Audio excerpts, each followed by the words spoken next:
कश्मीर में शुक्रवार सुबह लश्कर ए तैयबा के 2 आतंकवादियों के एक ब्लास्ट में उड़ गए। सेना के सूत्रों ने बताया कि त्राल में आसिफ शेख और अनंतनाग के बिजबेहरा में आदिल ठोकेर के घर सर्च ऑपरेशन चल रहा था। ऑपरेशन के दौरान दोनों घरों में एक्सप्लोसिव मिले। जवान सेफ्टी के लिए पीछे हटे और इसी दौरान धमाका हो गया। इन दोनों आतंकवादियों का नाम पहलगाम हमले से जुड़ा है। कश्मीर के बांदीपोरा के कुलनार इलाके में सुरक्षा बलों और आतंकवादियों के बीच एनकाउंटर चल रहा है। यहाँ आतंकियों के छिपे होने की सूचना है। पाकिस्तानी सेना ने भी शुक्रवार सुबह लाइन ऑफ कंट्रोल के कई इलाकों में फायरिंग की। भारतीय सेना ने तुरंत इसका जवाब दिया। पहलगाम आतंकी हमले के बाद भारत और पाकिस्तान के बीच तनाव बढ़ गया है।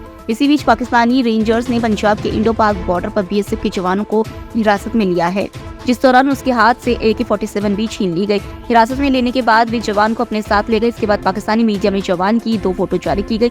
एक फोटो में आंख पर पट्टी बांधी गई है तो दूसरी में बीएसएफ जवान AK-47 और पानी की बोतल के साथ खड़ा है। पकड़ा गया बीएसएफ जवान PK सिंह मूल रूप से कोलकाता के जिला हुगली का रहने वाला है। अभी तक उसे छोड़ा नहीं गया है। बीएसएफ के अधिकारी लगातार पाक रेंजर्स से संपर्क में है। पहलगाम आतंकी हमले के बाद भारत सरकार ने पाकिस्तान के साथ सिंधु जल संधि को स्थगित करने का फैसला किया था।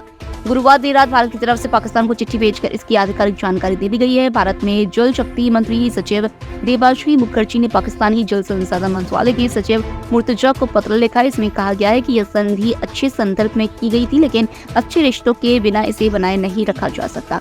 पहलगाम के नजदीक बेसिन घाटी में 22 अप्रैल को आतंकियों ने 26 टूरिस्ट की हत्या कर दी थी। इनमें एक नेपाली नागरिक शामिल था। 10 से ज्यादा लोग घायल हो गए थे, जिसके बाद भारत ने जल संधि स्थगित करने सहित 5 बड़े फैसले लिए थे।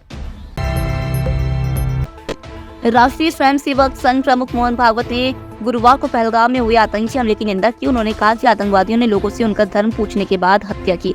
हिंदू कभी ऐसा नहीं करेगा। मोहन भागवत ने आगे कहा कि यह लड़ाई धर्म और अधर्म के बीच की है। हमारा देश कितना शक्तिशाली है, ये दिखाने का समय आ गया है। भागवत ने यह भी बातें मुंबई में एक कार्यक्रम में कही। अमृतसर में अटारी बॉर्डर पर गुरुवार को रिट्रीट सेरेमनी के दौरान दोनों देशों के गेट नहीं खोले गए।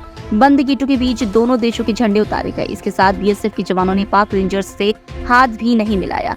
वहीं सेरेमनी में लोगों की संख्या भी कम रही। रोजाना करीब 20,000 लोग पहुंचते थे, लेकिन गुरुवार को सिर्फ 10,000 लोग ही सेरेमनी में पहुंचे। इस दौरान लोगों ने हाथ में तिरंगा लेकर भारत माता की जय के नारे लगाए।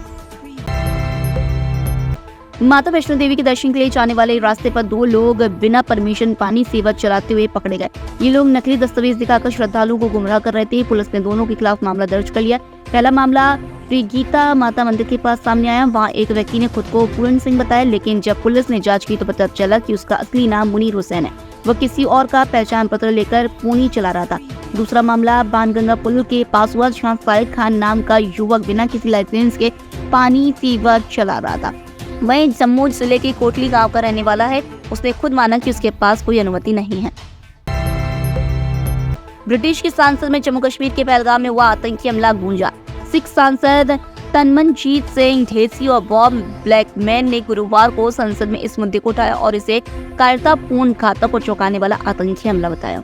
सांसद ढेसी ने कहा, मैं इस सप्ताह कश्मीर में निर्दोष पर्यटकों पर हुए कायरतापूर्ण और घातक आतंकी हमले से दुखी हूँ।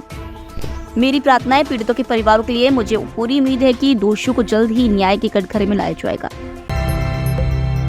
ट्रेड वॉर अब सिर्फ टैरिफ और कूटनीति तक सीमित नहीं रही। चीन की फैक्ट्रियां अब सोशल मीडिया को नया हथियार बना रही है। वे टिकटॉक जैसे सोशल मीडिया प्लेटफॉर्म पर वीडियो के जरिए अमेरिकी ग्राहकों को सीधे फैक्ट्री से प्रोडक्ट खरीदने के लिए प्रेरित कर रही है।